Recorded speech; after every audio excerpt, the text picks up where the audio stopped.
So, hey STO Players, and welcome to episode 5 of It STO. My name is Sneak.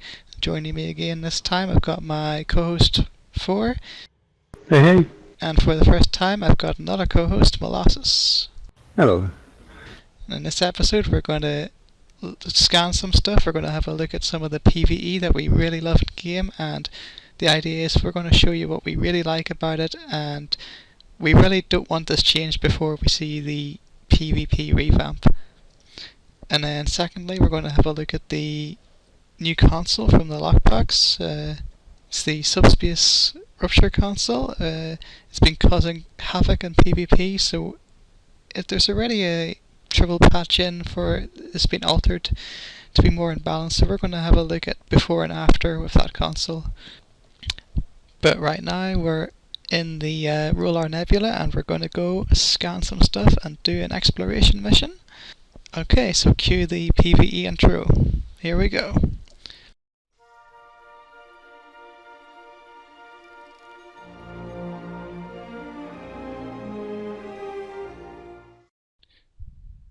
So here we are on the planet's surface, and we are here to scan some rocks. Hey. Who wants to go first? You can, because that rock looks dangerous. Okay. I just love doing this. I definitely, if they're going to, in the future, they're planning to revamp exploration, I don't want to see any of this changed before they look at PvP first, because I just love this stuff the way it is. It's beautiful. Oh, I found one over here. Yay!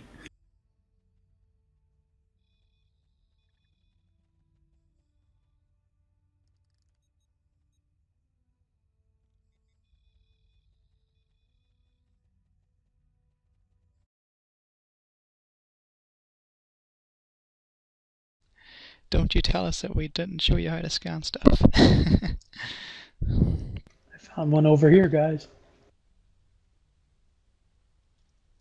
In my scanner lied, it said there was one here, but there isn't.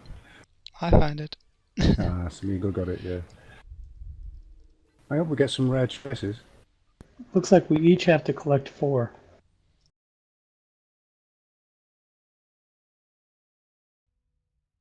I love how you can just sit at Dafari and wait for the missions to auto-complete.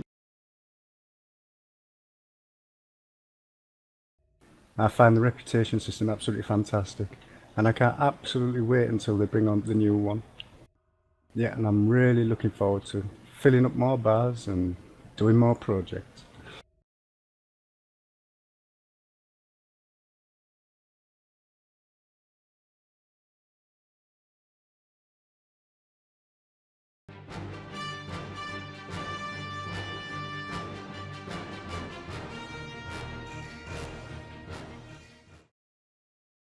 And for the PvP segment this week, we're going to have a look at a new console that was released with the Elachi lockbox last week. It's been very controversial so far and has caused a lot of problems in PvP.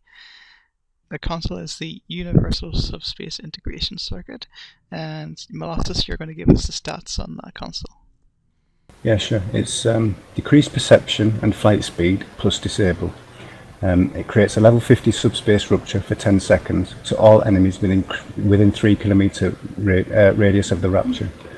It's a minus 99.9% on perception, a minus 87.3% on flight speed, and a disable. When it does collapse, it causes 4,488.9 kinetic damage to all targets within the rupture when it expires. And that sounds nasty, and it quite simply is. The reason is that when you get hit by this, it's rather disgusting. You can't see anything, and more importantly, you can't really do anything to counter it or fight back. So we're going to do a demonstration of what it's like right now, and then once it's fixed this Thursday, we're going to have a look at it again and talk about how it may be more balanced when they remove the full disable effects. Okay guys, so I want you to fire this silly console at me and shoot me as much as possible. Oh my gosh. This removes the fun from PvP. Just, like I'm totally dead, disabled. There's nothing I can do.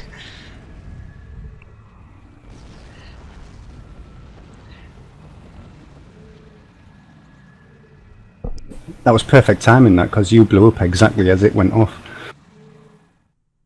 Thanks.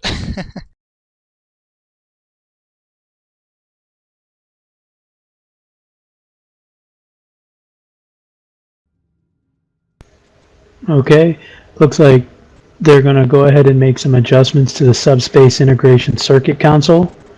The damage dealt by the Rapture collapse has been increased by about 25%. The flight speed reduction has been decreased from minus 83.33 to minus 80%.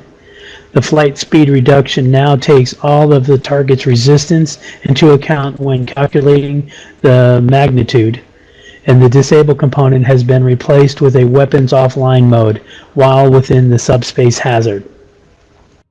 Okay, so this is now after the patch where they've effectively, hopefully, nerfed the console a little, and it shouldn't be just as bad when I get hit here. So go ahead, guys, hit me with the console and start shooting me, and I'll see what it does. Okay, so my abilities are not blanked out. I see my weapons are offline, just as described. Until very slow though. Definitely not as bad this time.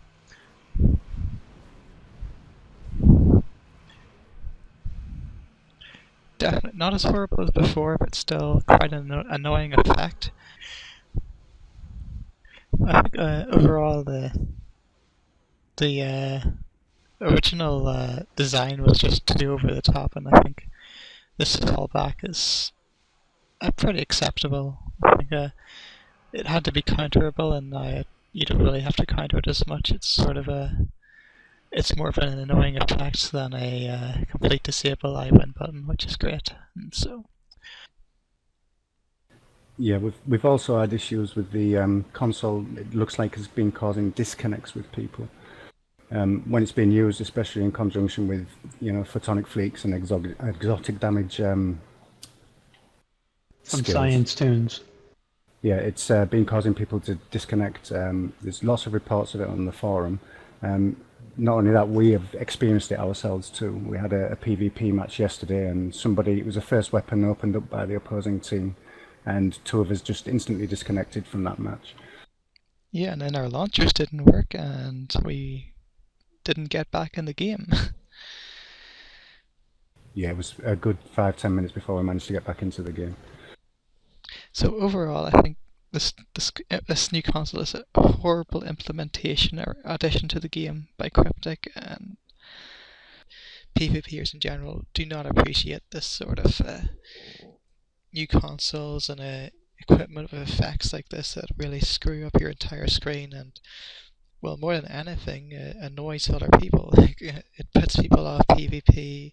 They don't want to PvP when they get hit by stuff like this, and that's a big concern a lot of people have had. And I think in general, like, people don't like overpowered consoles that just do too much to one player, and it's really sad to see that the game is continuing in the current trend where it's console wars, really. So I think that about wraps us up for this episode. Thank you guys for joining me. No problem, Smeagol. Yeah, you're welcome, Smeagol. And until next time, make it STO!